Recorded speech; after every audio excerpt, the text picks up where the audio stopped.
Здравствуйте! Программа «Серьезный разговор», выпуск от 30 ноября 2020 года. И сегодня будет такой необычный выпуск, в котором я зачитаю статью «Роль личности Колчака в истории».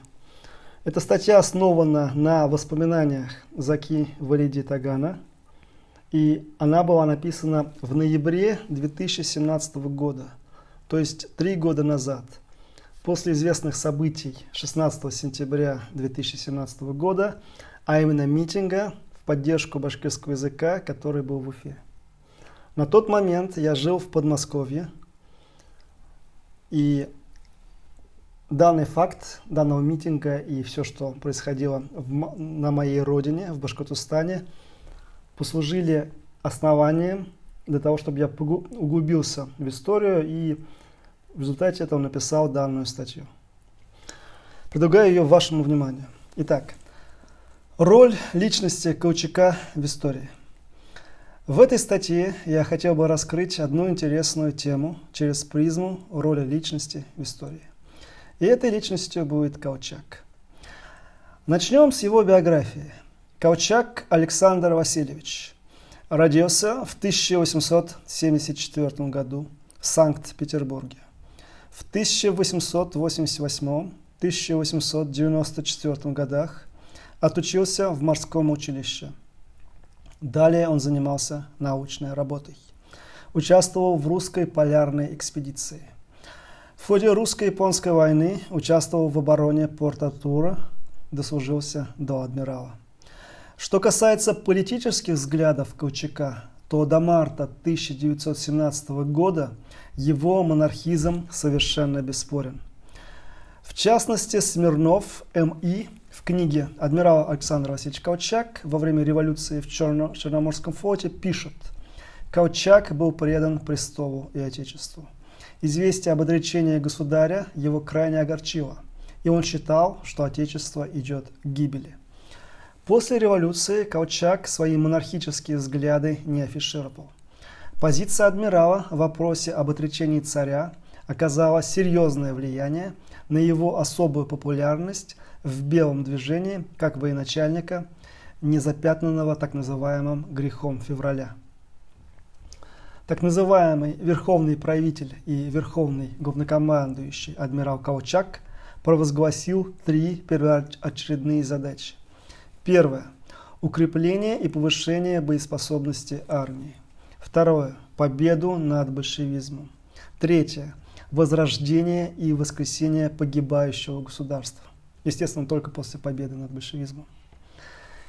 Деятельность новой власти при Колчаке в белом движении объявлялась нацеленной на то, чтобы временная верховная власть верховного правителя и верховного главнокомандующего могла бы передать судьбу государства в руки народа, предоставив ему устроить государственное управление по своей воле.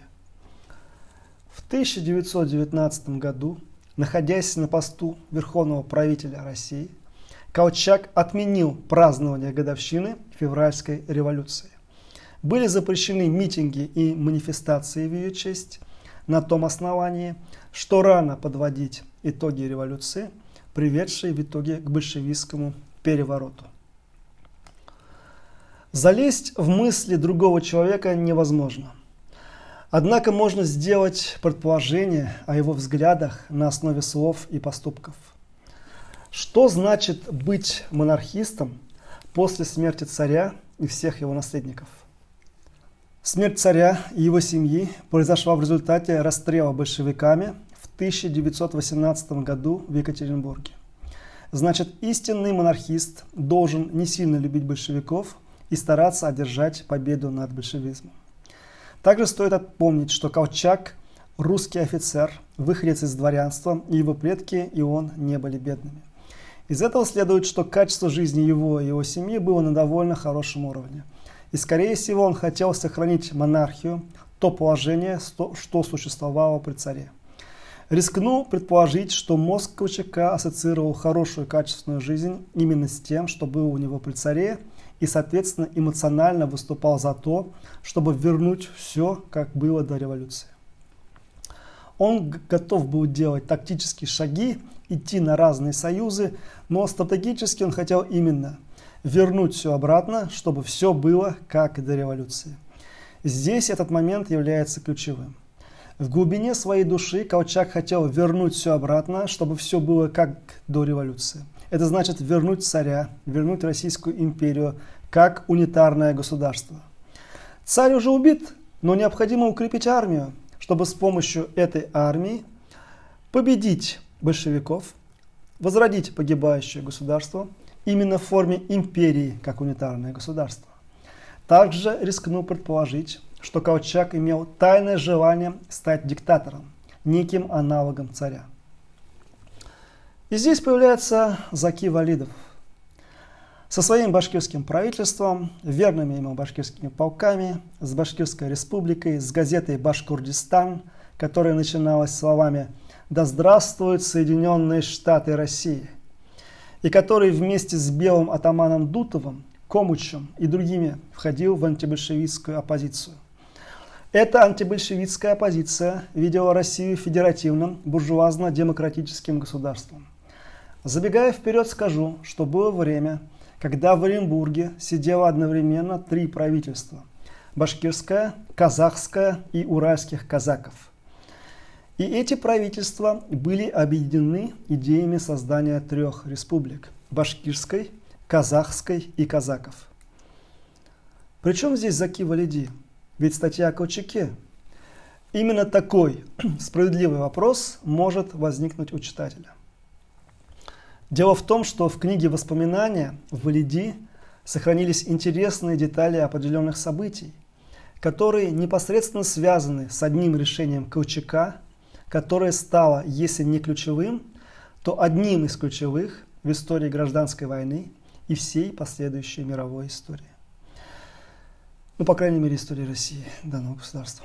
Итак, давайте обратимся к книге первой Заки Валиди Тагана «Воспоминания», выпущенной издательством «Китаб» в 1994 году. Будут приведены несколько цитат, чтобы была ясна общая картина на тот период времени, и жирным будет показана роль героя данной статьи Колчака. Вы все это видите на своих экранах. Те, кто смотрит. Страницы 215-216. Ноябрь 1917 года. Объявление самостоятельности Башкортостана. 2 ноября, сразу после захвата власти в Петрограде, большевики обнародовали историческую декларацию о признании прав угнетенных народов России на самоопределение. Посоветовавшись в Центральном башкирском шуро, мы решили не пытаться воспользоваться этим документом. Чтобы защитить наш народ от иллюзий по поводу этой декларации, 11 ноября опубликовали фарман, то есть приказ номер 1, вошедший в историю. Впоследствии советские авторы часто критиковали этот документ. В связи с направлением нашего представителя на автономную Украину в фармане говорилось: 25 октября, после свержения в России Временного правительства, начался период гражданской войны. Мы не принимаем советы. Мы хотим добиваться своих прав собственными силами и не желаем получить автономию из рук большевиков, ибо не согласимся по своей же воле ограничивать права и свободы личности.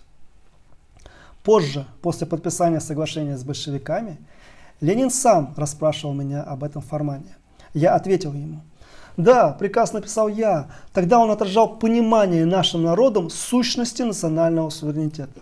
Самое важное заключалось в следующем. Из-за царившей в России анархии возникла необходимость объявления самостоятельности Башкортостана.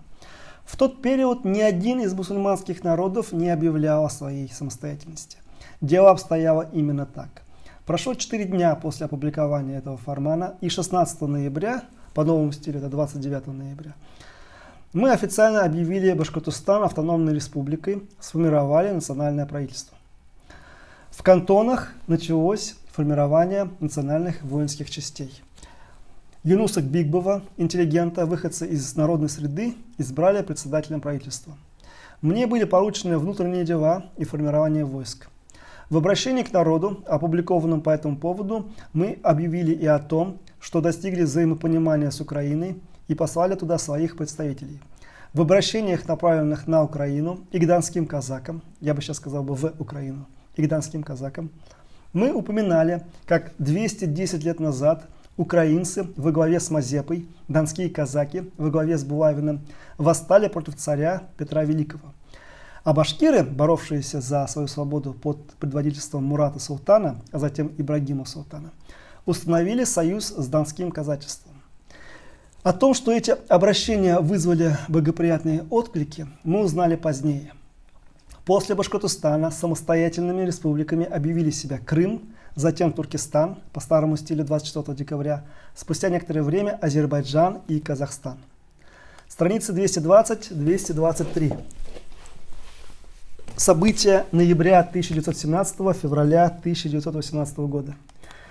Захват Оренбурга большевиками и арест башкирского правительства.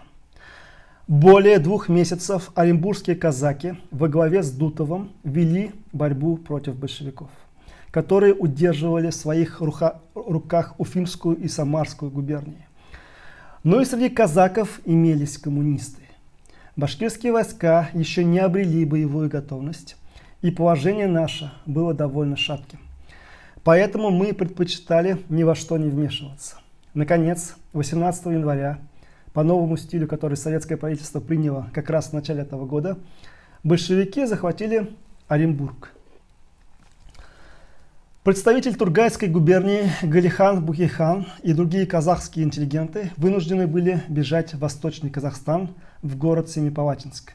Мы остались в Оренбурге и решили, что если нам будут препятствия формирования войска и утверждения нашей самостоятельности, то переберемся в Баймак и оттуда продолжим руководить Башкортостаном. У нас не было желания отступать к китайской границе, ибо большевики дойдут и туда. Вначале большевики во главе с Цвиллингом отнеслись к нам весьма лояльно. Они заверили нас: если вы не выступите против советской власти, вам будет предоставлена возможность управлять своей областью самим. Только внешнеполитические дела передадите центральному правительству, а доктрины коммунистической партии для вас вовсе не обязательны. Более того, Цвиллинг предложил все это в письменной форме. Цвиллинг принимал нас вежливо, несколько раз приглашал на различные заседания. На этих встречах члены Государственной Думы прежнего созыва татары Калимулла Хасанов и Бурхан Шариф вели себя как старые друзья большевиков, проявляя в отношении нас некий прокурорский апломб. Прошло 5 дней. 3 февраля были арестованы. Мы были арестованы. То есть правительство Валидова было арестовано. Солдаты, взявшие нас под стражу, были татарами. Когда они предъявили фальшивую бумагу, якобы выданную местной советской властью, начальник тюрьмы ответил, что никакого приказа о нашем аресте он не получал, поэтому может принять нас только временно. Мы требовали немедленно освободить нас, но никто этому не внял. Позже мы узнали, как был обоснован этот произвол. Разрешено заключить в советскую тюрьму башкир, арестованных Оренбургским мусульманским военным комитетом. Это решение Оренбургский губернский совет опубликовал 4 февраля, по новому стилю 18 февраля, в газете «Известия». Под арестом оказались Алаберды Ягафаров, Сагит Мрясов, я, всего 8 человек. Нам удалось подкупить некоторых охранников тюрьмы, другие сами относились к нам с сочувствием, поэтому мы сравнительно легко установили связь с оставшимися на воле и организовали шифрованную переписку.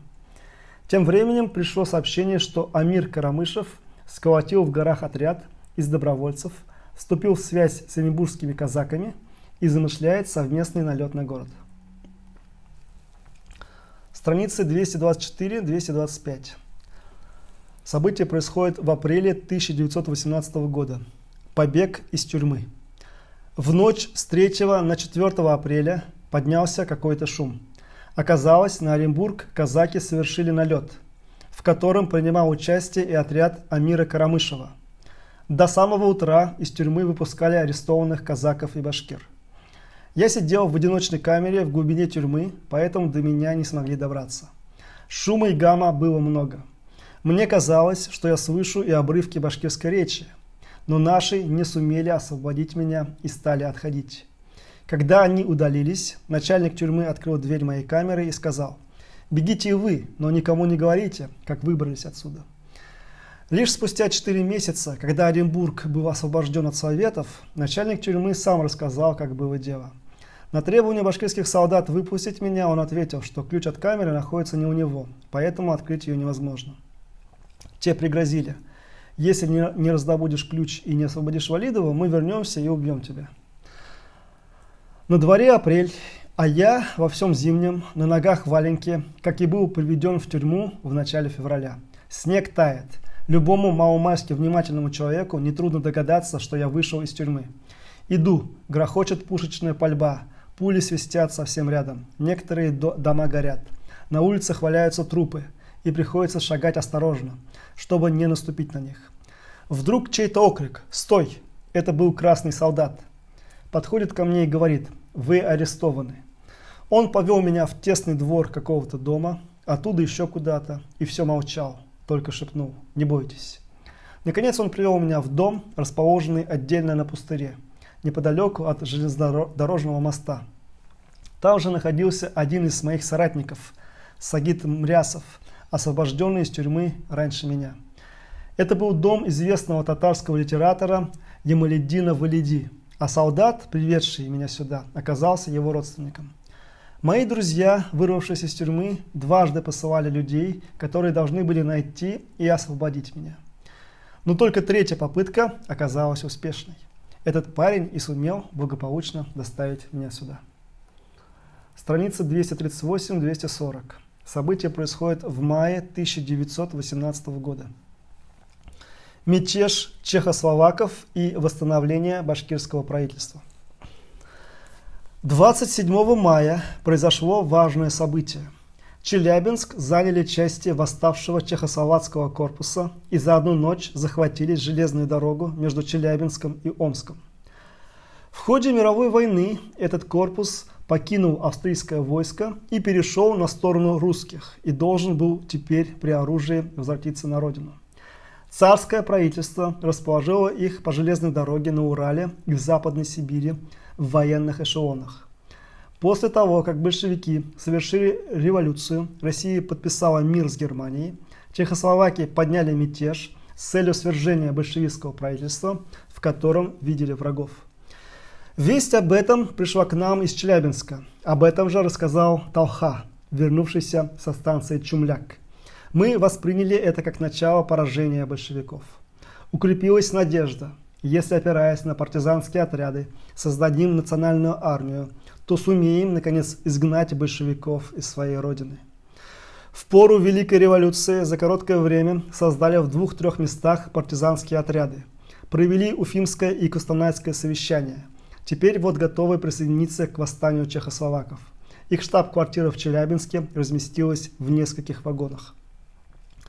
Я прошел к руководителю мятежа и командиру, им был Богдан Павлов. Представился я как член башкирского правительства, бежавший из Оренбургской тюрьмы. Несмотря на то, что на мне была довольно странная башкирская одежда и борода разрослась, он без колебаний поверил мне. Через некоторое время явились его соратники доктор Патейдл и доктор Хирс. Богдан Павлов познакомил меня с членами Временного исполнительного комитета Чехословацкой армии, руководящим восстанием. Я рассказал им о том, что в Бурзянском, Тангаурском, Катайском и Яланском кантонах имеются наши партизанские отряды, попросил у них оружие.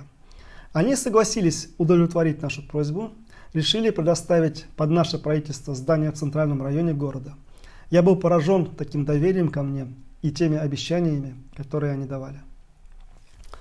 Спустя 7 лет я побывал в завоевавшей независимость Чехословакии и встретил доктора Патейдова в качестве председателя парламента, а Богдана Павлу членом парламента и министром внутренних дел страны, был у них гостем. До 1914 года они были чехословацкими социалистами. Я спросил их о причине доверия, с которым они встретили меня в Челябинске. Оказывается, за час до меня у них побывал какой-то башкир и сообщил им, что председатель Валитов бежал из тюрьмы В настоящее время организует в горах партизанские отряды, и скоро он придет сюда. Они решили, что Валидов должен говорить на хорошем русском языке, но иметь вид беглеца. Поэтому, увидев меня, ничуть не усомнились. Ваш острый взгляд, стремительность в движениях и решительность не оставили у нас сомнения, что вы и есть Валидов, пошутил позже Богдан Павлов. Страница 250. Событие происходит в июле 1918 года. Переезд в Оренбург и освобождение Южного Урала от красных. Красные части вынуждены были оставить 6 июля Уфу, 8 июля Оренбург. Оренбург перешел в руки казачьего атамана Дутова. Башкирское правительство и созданное в Челябинске башкирское войско, заполнив эшелоны, переехали в Оренбург. Мы расположились в здании и саду караван-сарая, являющегося историческим достоянием башкирского народа. Саидгазин Кадырбаев был представителем западного отдела казахского правительства. Он устроился в резиденции прежнего тургайского губернатора. Таким образом, в Оренбурге оказались сразу 3 правительства – казачье, башкирское и представительство западного Казахстана. Город находился под правлением казаков. Мы также создали органы управления на всей территории Башкортостана, открыли военную школу. В связи с переездом в Оренбург мы оставили в Челябинске созданный нами управление печати и просвещения под руководством наших тамошних представителей Фатхель-Кадыра Сулеймана и Таки Гисмати. Фатхель-Кадыр – это живущий ныне в Анкаре профессор Габдель-Кадыр Инан. Он был главным редактором издававшейся тогда в Челябинске газеты «Башкорт». Она продолжала выходить и после нашего отъезда. Мы установили тесную связь с образованным в Самаре Российским комитетом членов учредительного собрания «Комуч». Разделили на 3 части прибывшие из Челябинска полки. Одну часть послали на Актюбинск, который все еще оставался в руках красных, вторую в направлении Орска. Третья имела задачу освободить Южный Урал от красных и повела борьбу против Кашириных. Находившиеся в Белорецке 1-й пехотный и 2-й кавалерийские полки по горным и степным дорогам тоже добрались до Оренбурга. Они также участвовали в освобождении городов и русских заводов на Южном Урале от красных. Страницы 274-277. События, которые происходили в декабре 1918 года. В ту пору башкирские войска держали фронт от Уфы до Оренбурга на протяжении 400 верст. Наше военное командование находилось в селе Ермолаевка, в имении богатого помещика Шотта, немца по происхождению, предводителя оренбургского дворянства. Собрание в селе Ермолаевка и принятые решения. Мне хочется вспомнить 3 события, которые произошли в первой половине декабря во время нашего пребывания в Ермолаевке и послужили причиной смены фронта нашей борьбы. Вот это первое событие, это пребывание в Ермолаевке. Второе событие. Второе событие – мое знакомство с посланием адмирала Колчака и французского генерала Жаннена атамана Дутову. Поскольку Уфа тогда находилась в руках красных, связь Оренбурга с Челябинском и Омском осуществлялись по дорогам Башкортостана. Служивший прежде в башкирских войсках генерал Емельянов вместе с несколькими офицерами союзных государств ехал на санях из Челябинска в Оренбург. Под тем предлогом, что из-за бурана доставка сменных подвод запаздывает, наши задержали их на короткое время и, ознакомившись с их бумагами, вернули им портфели. Чтобы прочитать эти бумаги, я ехал всю ночь, преодолев до аула Таулыкай расстоянием 80 верст. В тех бумагах было категорически приказано расформировать войска Башкортостана и Казахстана, меня и других башкирских лидеров предать военно-полевому суду. В одном из документов содержались высказывания, направленные против движения за автономию в Башкортостане, Алаш-Орде и Туркестане. В то время немцы еще не ушли с Украины. Находившиеся в Сибири союзники понимали, что немцы, занявшие Украину, а также их войска на Кавказе, вместе с турецкими военными силами могут стать существенным фактором влияния на тюркские народы на востоке от Каспийского моря. Поэтому к этим народам союзники относились с опаской. Стала им известна пропагандистская деятельность Казимбея и Мавляви Баракатовой в Ташкенте. Как бы то ни было, в Сибири ими были приняты самые жесткие меры против национальных войск Башкортостана и Казахстана, имеется в виду Колчаком. Обо всем этом мы узнали в результате ночного обыска генерала Емельянова в ауле Таулакай. Когда я прибыл в Красную мечеть, мне передали приглашение генерала Дутова из Оренбурга на разговор по военному телеграфу. Генерал говорил со мной в высшей степени доброжелательно и дружески, чтобы склонить на свою сторону. Он пригласил меня вместе с председателем нашего правительства Юнусом Бигбовым в Оренбург и любое другое место, в кавычках, для обмена мнением по некоторым весьма сложным вопросам. Можно было подумать, что он и не знает о наших действиях против него 1 декабря. «Как ты разговариваешь, бессовестный субъект? Кого хочешь схватить? Кого обманываешь?» – ответил я, добавив широко распространенное у русских ругательство. Прервал связь. Третье событие, которое было в декабре 1918 года. Прибытие представителей Алаш-Орды. Вместе с ними приехали от казахов Азимбек Беремжанов и писатель Мухтар Ауэзов. Они также из-за противодействия Колчака и союзников созданию национального войска и правительства были вынуждены идти на соглашение с Советами. Несмотря на то, что Колчак установил свою диктатуру и дело приняло опасный поворот, в России оставалось немало оптимистов. Офицер по фамилии Кондратьев из числа приближенных Авксентьева, председателя распущенного Колчаком Комыча, осуществлял связь этого правительства с нами. Мы назначили его офицером связи при организуемой под руководством капитана Тагана 2-й кавалерийской бригады. Сам Кондратьев, возможно, был близок к кругам эсеров. Он говорил нам: «Диктатура Колчака недолговечна, власть вновь перейдет в наши руки. Не спешите начать переговоры с Советами». Я очень верил этому человеку. Он способствовал в получении нами оружия у Комыча. И теперь нам удалось с его помощью завладеть хранящимся на Усольском заводе и пока не перешедшим в руки красных оружием Комыча. Я довел его слова до высших руководителей армии и правительства.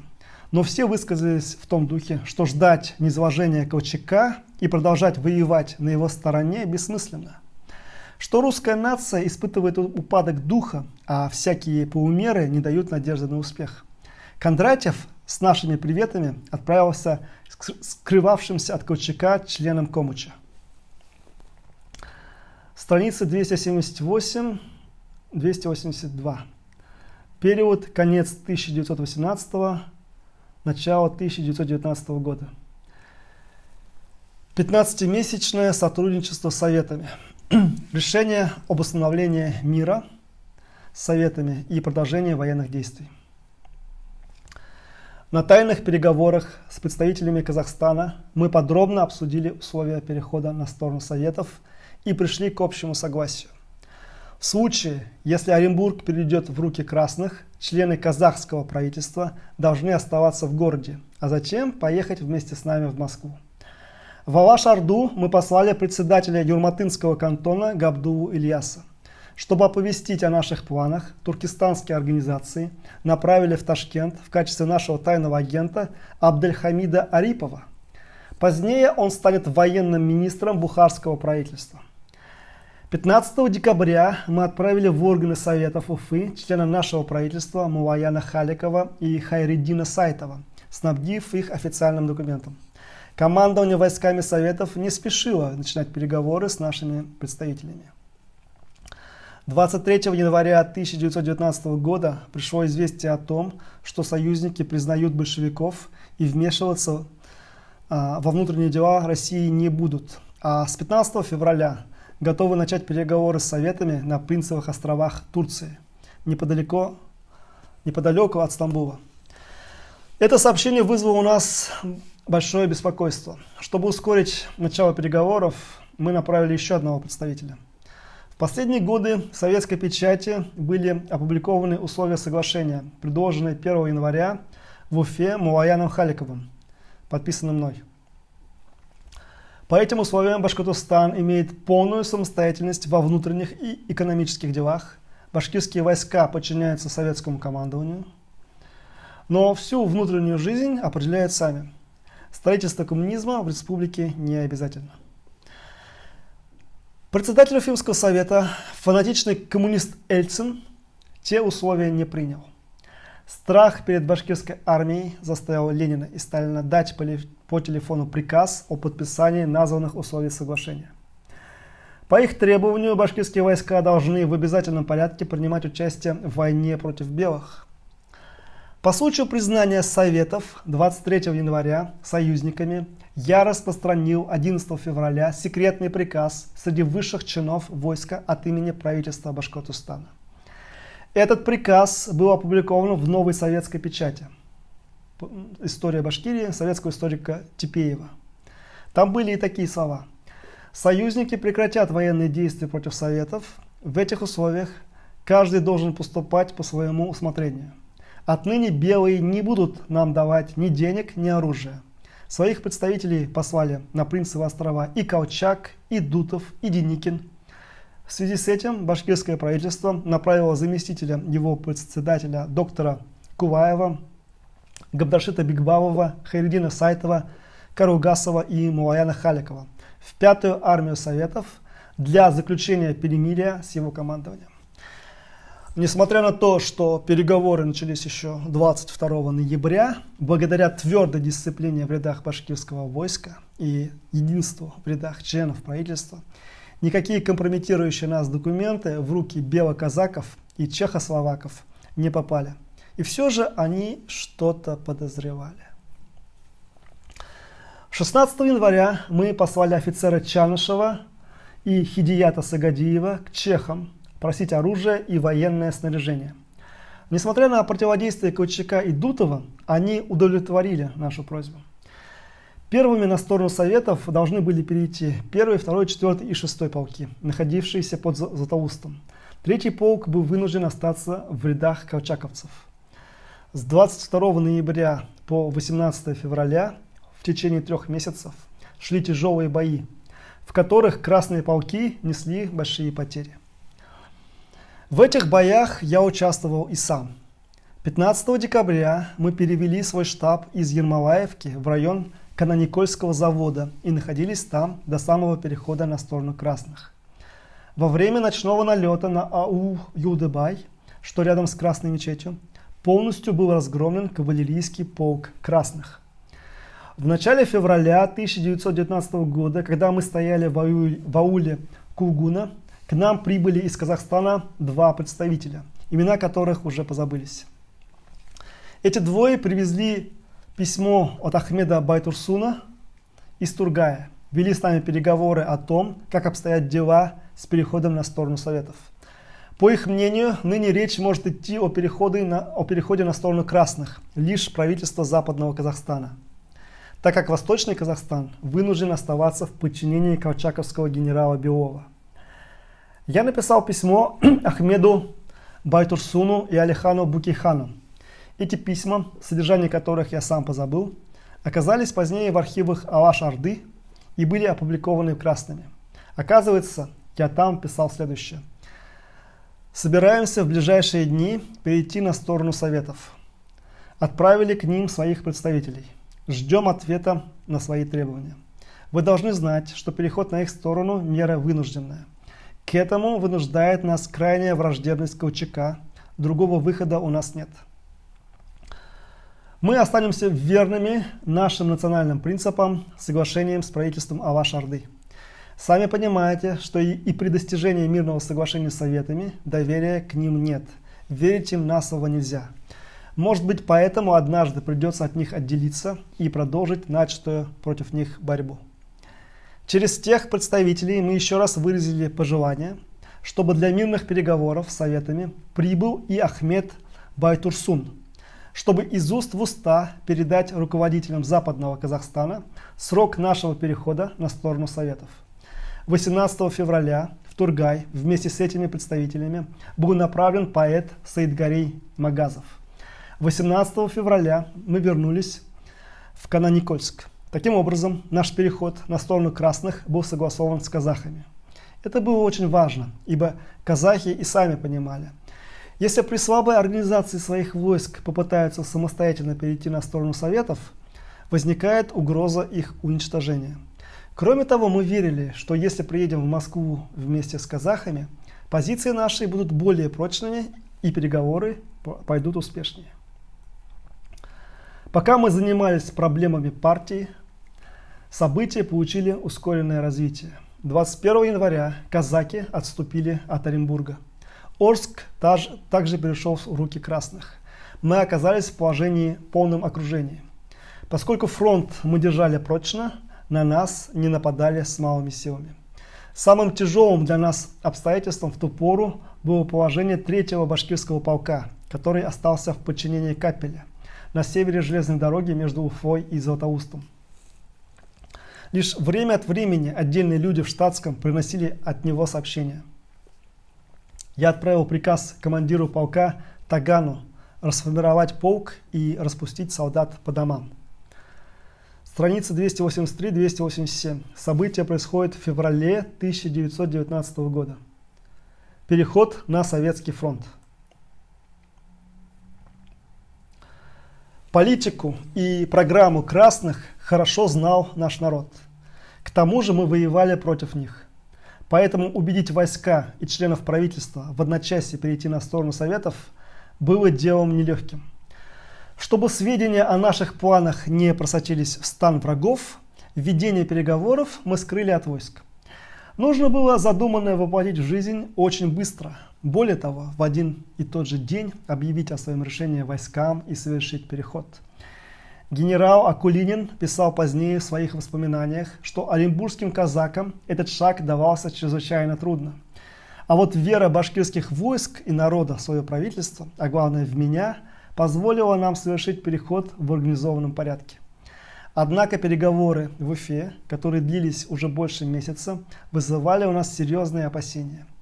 8 февраля в Кананикольске на срочном заседании башкирского правительства и войсковых командиров было решено направить в Москву председателя башкирского правительства Куваева, Мулаяна Халикова и моего адъютанта Габдрашита Бигбавова. Военные столкновения с красными прекратились. Делегаты сновали туда и обратно без всяких результатов, а причины затяжки переговоров в Уфе стали известны нам позже.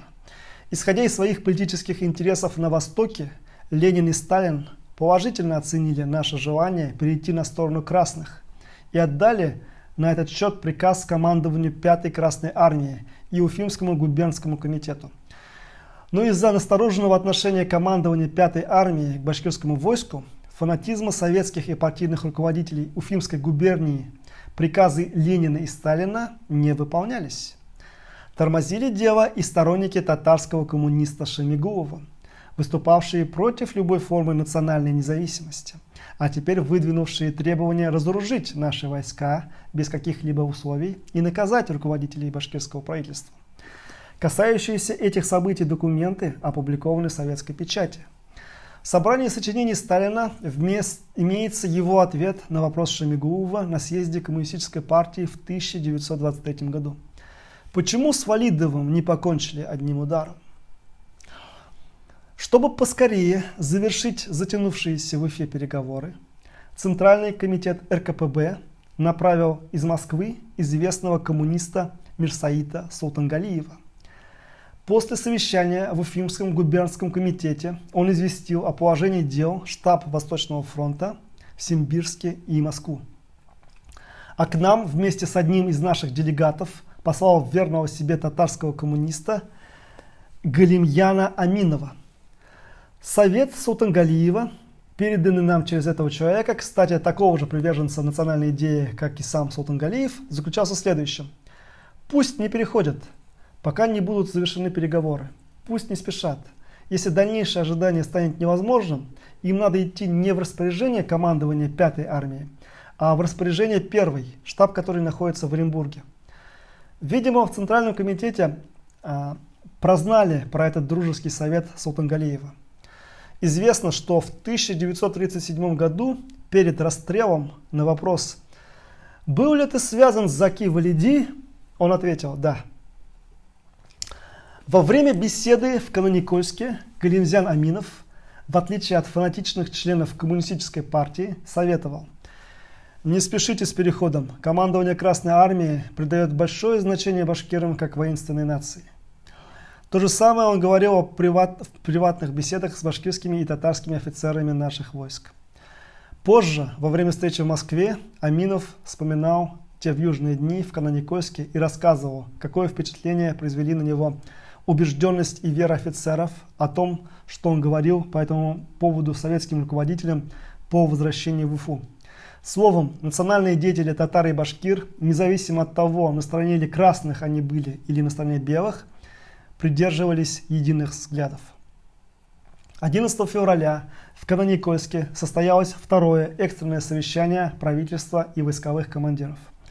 Обсуждалось наше положение в связи с переговорами на Принцевых островах Стамбульского вилаета, где представители воюющих друг против друга красных, белых, большевиков Деникина, Колчака, Дутова, Украины и Кавказа выступили с историческим воззванием 23 января начать переговоры о единой России.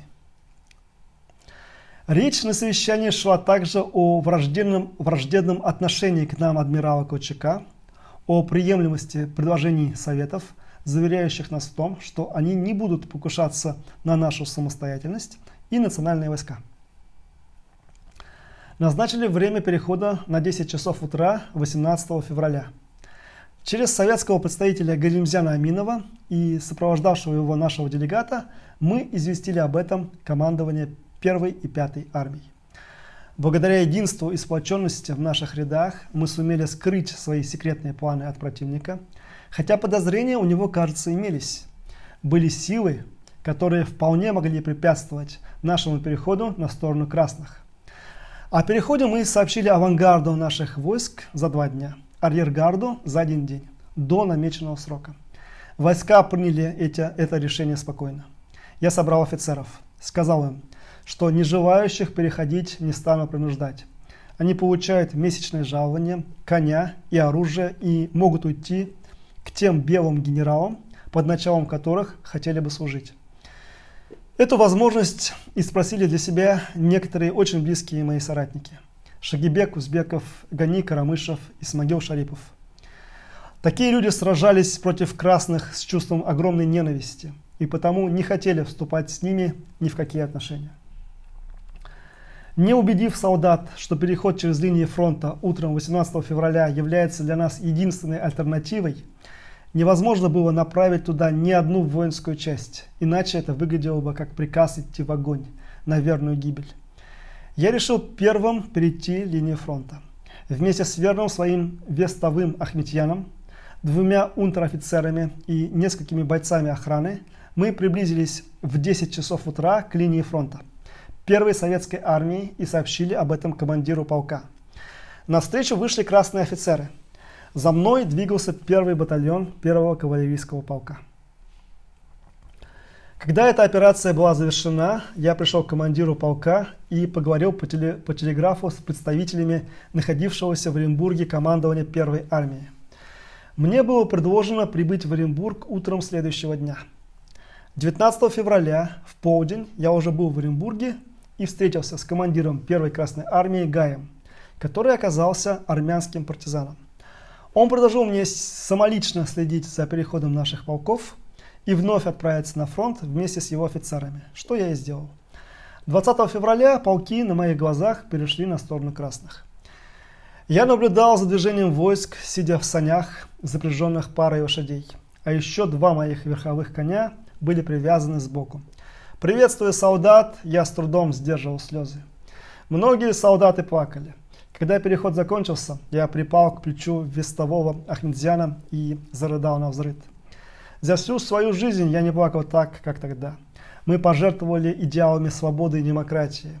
Мы отдали их в руки Тоболиных, Колесовых, склонили головы перед врагами, с которыми боролись с таким упорством. Положили к их стопам наши чаяния и волю, не зная, в каких целях нами воспользуются. Мне представлялись картины мрачного будущего нашего народа. Предположение, что дальнейшая судьба войск будет трагичной, было слишком реальным. Исходя из интересов политики большевиков в отношении к восточным народам, я еще верил, что наша жизнь все еще будет сохранена. Однако добровольный отказ от демократических путей перехода нации к свободному существованию был для меня подобен самоубийству. После перехода 1 и 2 кавалерийских полков я собрался вместе с исполняющим обязанности заместителя главнокомандующего Ильясом Алкиным ехать в Москву. Для этого мы отправились с ним в Оренбург. 4-й, 5-й, 6-й кавалерийский, 2-й пехотные полки и технические части перешли на сторону красных только после нашего отъезда. Наш национальный поэт Шехзда Бабич тоже находился в составе технических частей. В своих стихотворениях он пророчески говорил о будущем наших войск, о том, что событие это станет самой большой трагедией в истории башкирского народа. По мнению поэта, если бы во главе эпопеи с переменой фронта стоял Низаки Валиди, все башкирские воины, как один, покончили бы жизнь самоубийством. Эти стихи я почитал лишь 5 месяцев спустя, после того, как Шехзда Бабич и его соратника, перевозившего в войсковой архив, были в пути схвачены красными и замучены. Он писал так, словно еще до перехода в мир красных предчувствовал свою гибель от их рук. Шехзада просил своего товарища, оставшегося в Тимясово, передать мне вместе со стихами прощальное письмо, написанное со слезами на глазах. В этих стихах он не столько клянет красных, сколько шлет проклятие Колчаку и Дутову, которые вынудили нас сменить фронт. Напоминаю, что в статье важные моменты у меня выделены жирным. И вот это у меня выделено жирным. Да? В этих стихах он не столько клянет красных, сколько шлет проклятие Колчаку и Дутову, которые вынудили нас сменить фронт. К Валиди и башкирам мы еще вернемся. Здесь пока речь идет о Колчаке. Что делать Колчаку? Что делать Колчаку, если он монархист и желает возрождения Российской империи в форме унитарного государства? А здесь какой-то Валиди со своей республикой, какие-то казахи, какой-то Туркестан? Ответ Колчака известен. Колчак выпустил тайный приказ Дутову о расформировании башкирского правительства и уничтожении Башкирской республики. Возможно, Колчак думал примерно так. Тайным образом арестуем башкирское правительство, ликвидируем республику. Риски перехода башкирских полков на сторону красных незначительны. Возможно, Колчак вообще не оценивал риски, а будучи монархистом до мозга костей, хотел, особо не думая, попросту уничтожить республики, воссоздать империю как унитарное государство и стать военным диктатором. Тем более многие его рассматривали как кандидата в эти самые диктаторы. История сложилась по-другому. Информация о тайном приказе Колчака попала в руки Валиди, и он принял решение перейти на сторону большевиков. Тайный приказ Колчака – это, безусловно, акт предательства по отношению к союзникам. Если тебя, твое правительство, твою республику, твою родину хотят уничтожить, и это хотят сделать твои союзники, то что должен сделать любой нормальный человек? Ответ правительства Валиди известен из истории. Большинство башкирских полков в тайне, так как Колчак не знал, что Валиди знает, в кратчайшие сроки перешли на сторону большевиков. Здесь необходимо подчеркнуть один важный момент. Башкортостан, де-факто существующий с конца 1917 года, стал именоваться Башкирской автономной Советской Социалистической Республикой БАССР с 20 марта 1919 года, де юра. В результате подписания соответствующего соглашения представителями башкирского правительства, такими как Мухаммедхан Кулаев, Мулаян Халиков и Абдрашид Бигбатов, и большевиками. С их стороны были комиссар по делам национальности Иосиф Сталин, председатель ЦИК Владимирский, председатель СНК Ленин. Таким образом, БССР являлась единственной автономной республикой в составе РСФСР, созданной на основе договорных отношений. Башкортостан не только первая в хронологическом порядке автономная республика в составе РСФСР, далее стали появляться Татарская ССР, Чувашская ССР и так далее, но и единственная автономная республика, созданная на основе договорных отношений. Далее будут определенные перетурбации с территории республики. Часть членов башкирского правительства, все, кого смогли большевики поймать, будут расстреляны большевиками. Но эти и последующие события не тема данной статьи. Тема данной статьи – роль личности Колчака в истории. У многих при прочтении истории с Башкортостаном может возникнуть вопрос, стоило ли за это воевать, стоила ли игра свеч, к чему столько трупов, жертв, зачем вся эта жертвенность, ведь результат и так известен. Можно было отсидеться и получить примерно то же самое меньшей кровью. Ведь сам же Валиди в своих воспоминаниях писал: 2 ноября, сразу после захвата власти в Петрограде, большевики обнародовали историческую декларацию о признании прав угнетенных народов России на самоопределение. Ответы на эти вопросы требуют отдельной статьи. В рамках этой статьи могу лишь ответить кратко. Я не могу ответить, стоило ли воевать или нет, но знать и помнить о тех событиях мы обязаны. Еще раз вернемся к Колчаку. Чем мотивировано поведение Колчака, как его поведение привело к тому, что мы имеем в настоящий момент? Какая цепочка событий, вытекающих одно из другого, привела к поражению белого движения? Здесь вспоминается фильм «Эффект бабочки». Взмах крыльев бабочки в одном конце света может вызвать ураган на другом. И я рискну предположить, что этим взмахом крыльев бабочки является тайный приказ Колчака об аресте башкирского правительства Валиди, который, то есть этот приказ, в свою очередь, был вызван ностальгией Колчака по Российской империи в форме унитарного государства и соответствующем шовинизме Колчака. Если ты не шовинист, то ты не имеешь ничего против других коренных народов и их права говорить и учиться на родных языках, иметь свои государственные образования в форме республик. Ты боишься сепаратизма со стороны нацменов? У народов не возникает желания создать полностью независимые государства, если в составе более крупного государства их права не ущемляются. Чем выше уровень ущемления прав коренных народов, тем выше уровень сепаратизма и вероятность развала государства. В истории действует именно эта логика. Это важно понять. Логика в форме «мы сейчас их всех ассимилируем, запретим изучать им их родные языки, ликвидируем их республики, заберем у них все ресурсы и отправим воевать за русский мир, чтобы сделать из них пушечное мясо», не снижает вероятность развала государства, а увеличивает ее в более длительной перспективе. В государстве, где народы имеют свою субъектность, республики, возможность изучать свои языки, возможность иметь университеты, где все предметы изучаются на национальных языках, смотреть качественные фильмы и мультфильмы на родных языках и так далее, сепаратизм отдельных немногочисленных радикалов легко преодолевается, и идеи сепаратизма не пользуются популярностью. Это важно подчеркнуть еще раз. Чем выше уровень ущемления прав коренных народов России, тем выше уровень сепаратизма и вероятность развала соответствующего государства. Давайте от лирического отступления про шовинизм уйдем и вспомним эффект бабочки. Причинно-следственная связь здесь такая. Первое. Колчак придерживался монархических взглядов и хотел восстановить Российскую империю в форме унитарного государства. Исходя из своих взглядов, он решил арестовать. Второе. Исходя из своих шовинистических взглядов, он решил арестовать правительство Валиди и ликвидировать Башкирскую республику, так как в его понимании российское государство должно быть унитарным. Третье. Валиди узнал о планах Колчака, и башкирское правительство было вынуждено перейти на сторону большевиков. Как результат, белое движение не только потеряло огромное количество боеспособных штыков башкирских полков, но и получило в лице этих полков врагов, которые уже воевали на стороне большевиков.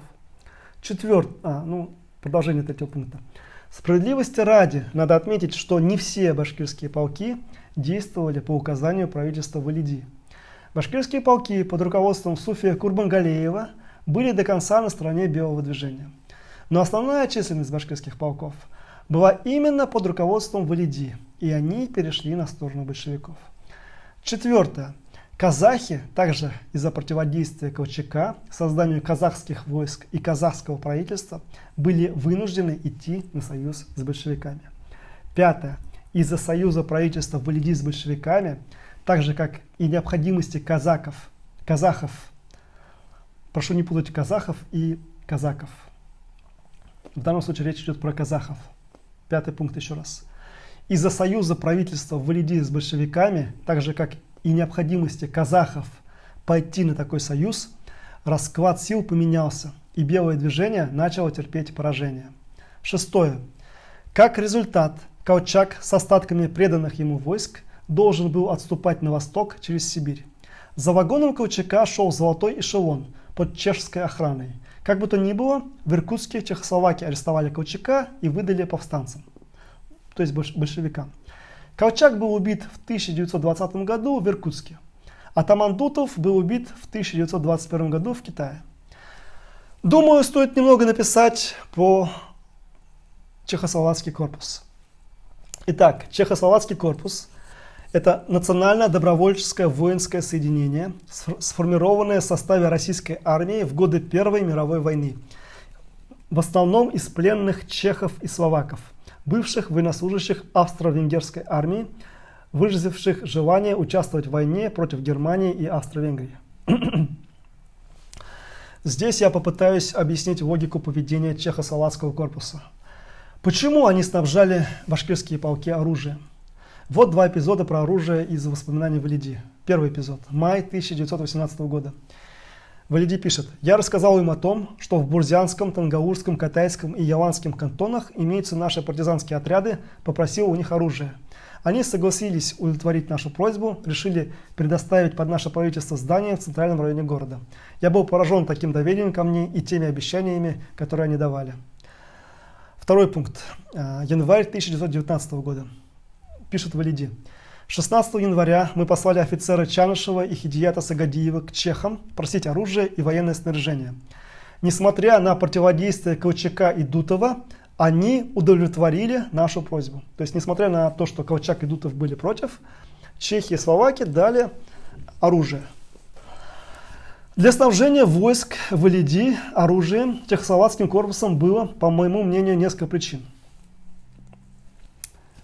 Первое. Башкирское правительство было союзником в антибольшевистской коалиции, и логично снабжать оружием своих союзников. В отличие от Колчака, представители Чехословацкого корпуса не были имперскими шовинистами. Основную свою задачу верхушка Чехословацкого корпуса видела в том, чтобы без особых потерь в личном составе добраться до своей родины при оружии, желательно богатыми, вспомним про золотой запас, который они разграбили, и в дальнейшем создать собственное чехословацкое государство, а потом успешно разделиться на отдельные государства Чехии и Словакии. Российская политика для них была второстепенна. Имперским шовинизмом они не болели. Второй пункт.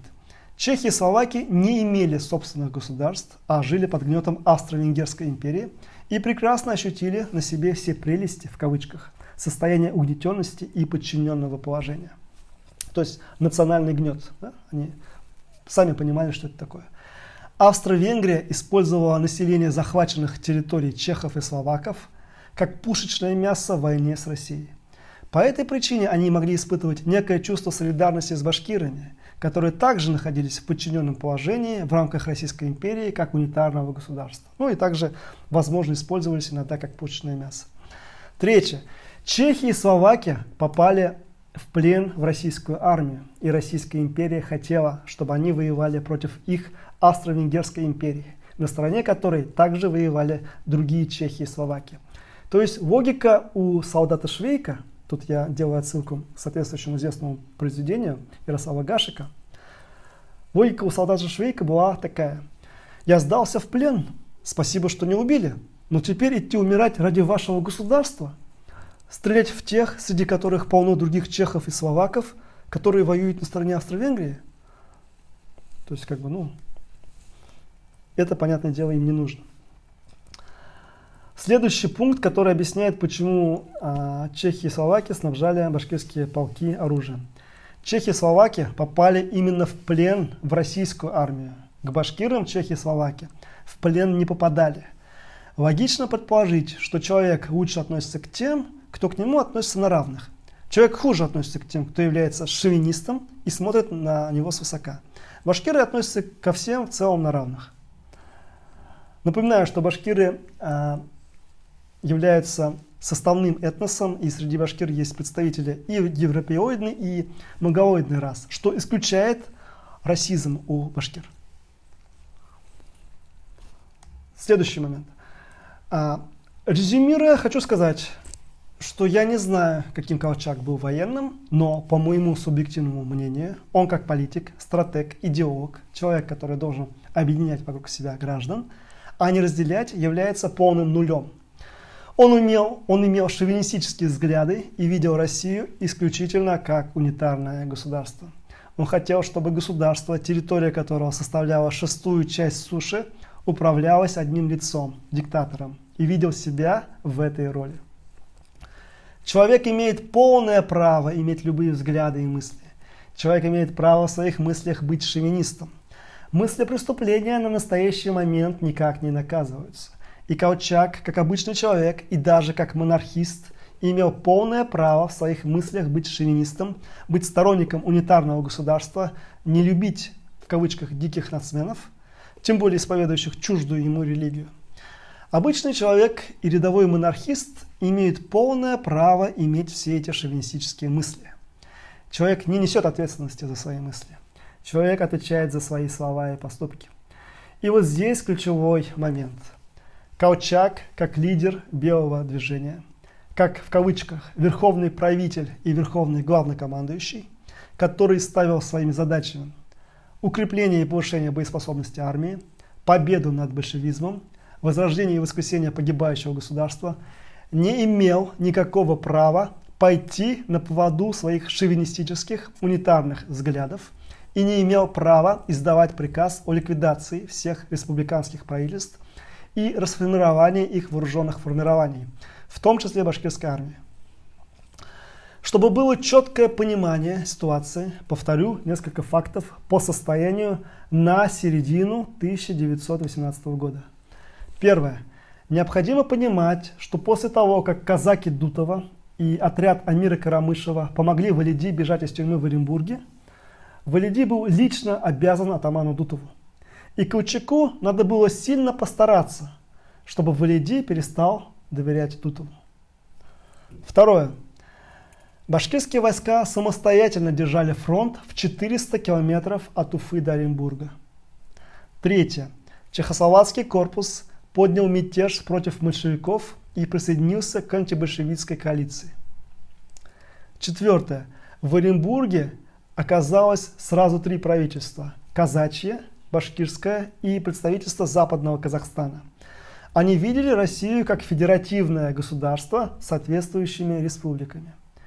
Пятое.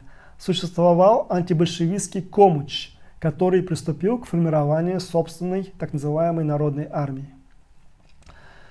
И вот в такой ситуации, которая была по состоянию на середину 1918 года, на авансцену выходит Колчак и принимает решение, в результате которого белое движение проиграло. Колчак и Дутов убиты, республики, против которых выступал Колчак, созданы, большевики торжествуют по случаю своей безоговорочной победы. Осталось ли хоть что-то, что не было проиграно Колчаком? Представляется, что нет. Колчак проиграл все. Белое движение и антибольшевистская коалиция проиграли все. И все было проиграно исключительно из-за шовинистических взглядов Колчака, его желания видеть Россию как унитарное государство и недальновидности. Несгибаемость, в кавычках, сыграли с Колчаком злую шутку. Колчак проявил несгибаемость в вопросе федерализации России, отказав коренным народам России в субъектности, но при этом спокойно предал своих союзников в виде башкирского правительства. Валидова, представители Алаш-Орды, распустил Комуч. В результате предательства Колчака. Первое. Правительство Валиди, представители Алаш-Орды, перешли на сторону большевиков. Тем самым белое движение не только потеряло значительное количество штыков, но и обрело в лице бывших союзников врагов. Второе. Чехословацкий корпус получил дополнительные стимулы к предательству Колчака. Неадекватный генерал, возомнившийся диктатором. Шовинистически мыслящий империалист. Своих союзников сделал врагами и теперь вынужден убегать через Сибирь. Вот, в кавычках, вот так они могли думать. Кто-то может сказать, что у представителей Чехословацкого корпуса было бы меньше стимулов пойти на предательство Колчака, если бы вагоны с золотым запасом не были под их охраной. Хочу возразить. Акела промахнулся со своим приказом о расформировании армии Башкортостана и Казахстана и национальных правительств. В том числе из-за этого ему пришлось бежать через Сибирь. И в том числе по этой причине вагоны с золотым эшелоном оказались под охраной чехов. А ведь существовал совершенно другой сценарий по состоянию на середину 1918 года. Колчак удерживается от соблазна распустить Комуч, не издает приказы о расформировании правительства Валиди и других правительств, провозглашает Соединенные Штаты России как федеративное государство, не создает свою вертикаль власти. Что бы, если бы Колчак поступил именно так, сказать невозможно. Что было бы, если бы Колчак поступил именно так, сказать невозможно. История не терпит сослагательного наклонения. Однако, очевидно, что роль личности Колчака в истории России переоценить сложно. Желание сконцентрировать максимум власти в собственных руках – это биологическое желание, исходящее от рептилоидной части мозга многих представителей вида Homo sapiens sapiens.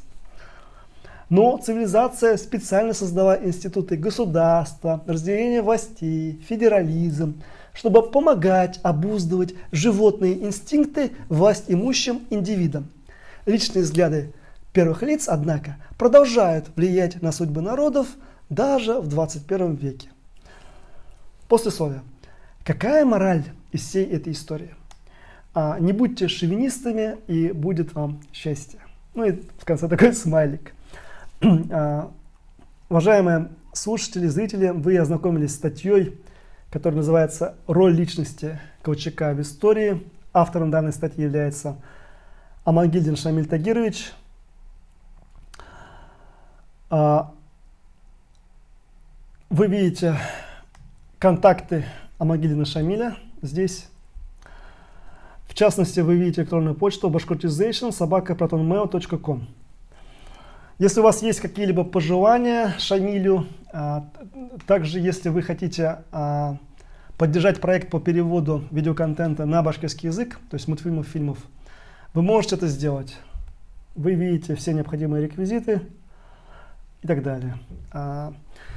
Если вы беспокоитесь, что факт поддержки вами башкирского языка отрицательно скажется на вашей карьере, вы можете дать деньги своим знакомым, которые не являются чиновниками, и попросить их перевести деньги на карточку.